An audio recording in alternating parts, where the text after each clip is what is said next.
Assalamualaikum warahmatullahi wabarakatuh.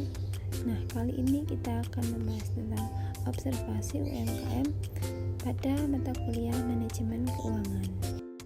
Sebelumnya, perkenalkan, nama saya Rosida Nevi dengan NIM 296 dari kelas Akuntansi Syariah 5C. Terkait dengan mata kuliah manajemen keuangan, saya mengambil bab tentang manajemen persediaan. Saya melakukan observasi ini di Roti Gembong Gede UMS. Untuk profil usaha, Roti Gembong Gede ini merupakan perusahaan di bidang kuliner yang telah memiliki 170 lebih cabang di seluruh Indonesia. Sebelumnya, kita akan membahas dulu apa itu manajemen persediaan. Manajemen persediaan atau juga disebut dengan inventory management merupakan salah satu bagian perusahaan yang berfungsi untuk menjaga dan mengatur persediaan yang dimiliki perusahaan, mulai dari cara memperoleh persediaan, penyimpanan, hingga persediaan tersebut dimanfaatkan.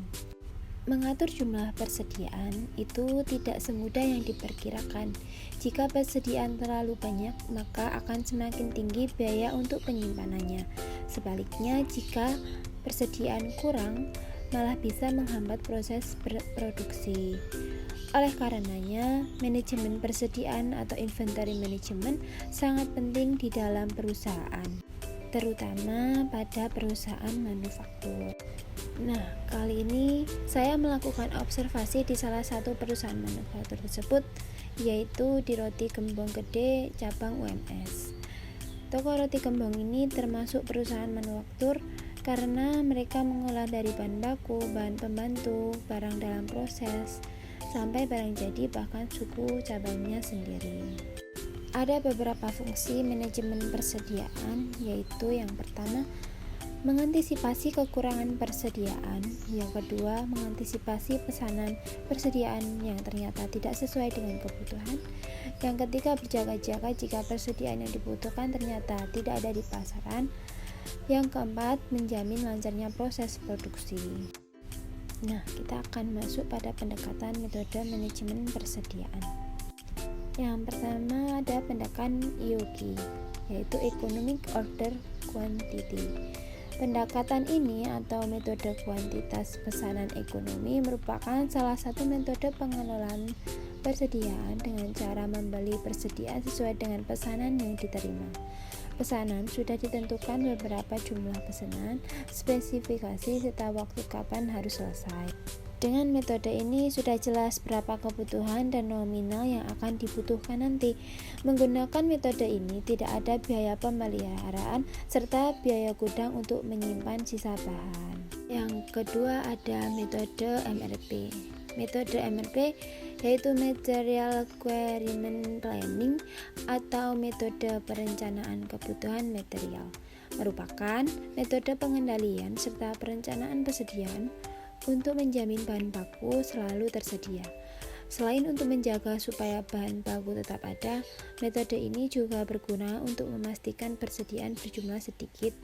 Karena semakin sedikit jumlah persediaan, biaya untuk menjaga persediaan tersebut juga semakin sedikit. Yang ketiga ada metode JIT, yaitu Just in Time. Metode ini punya istilah lain, yaitu metode tepat waktu. Memungkinkan perusahaan sebisa mungkin dibuat tidak menyetok atau memiliki persediaan.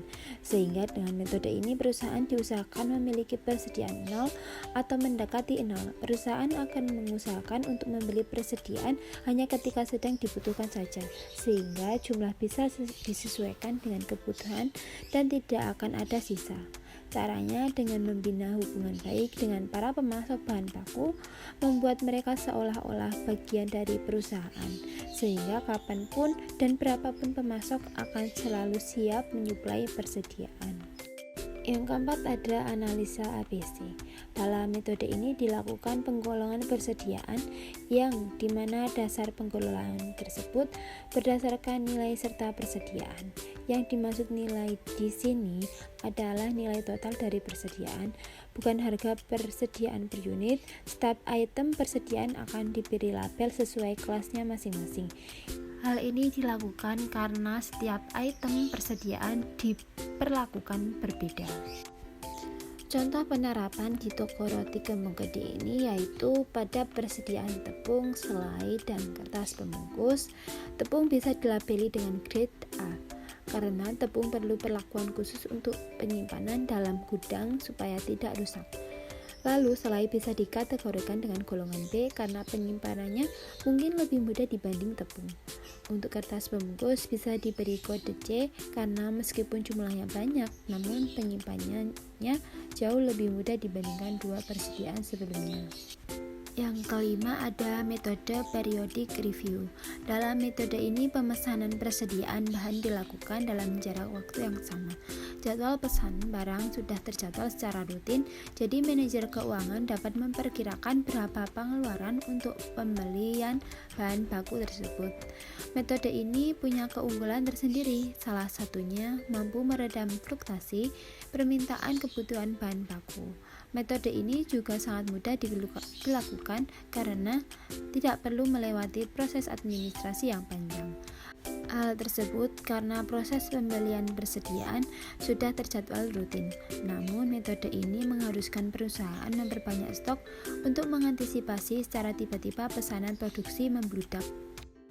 Dari metode-metode yang telah dipaparkan sebelumnya, di perusahaan roti Gembong Gede ini menerapkan manajemen persediaannya dengan metode periodic review, di mana persediaan bahan sudah terjadwalkan dan dengan jarak yang sama. Namun dalam peristiwa lain, perusahaan juga melebihkan stok untuk mengantisipasi jika tiba-tiba ada pesanan yang banyak. Berikut ada lampiran observasi.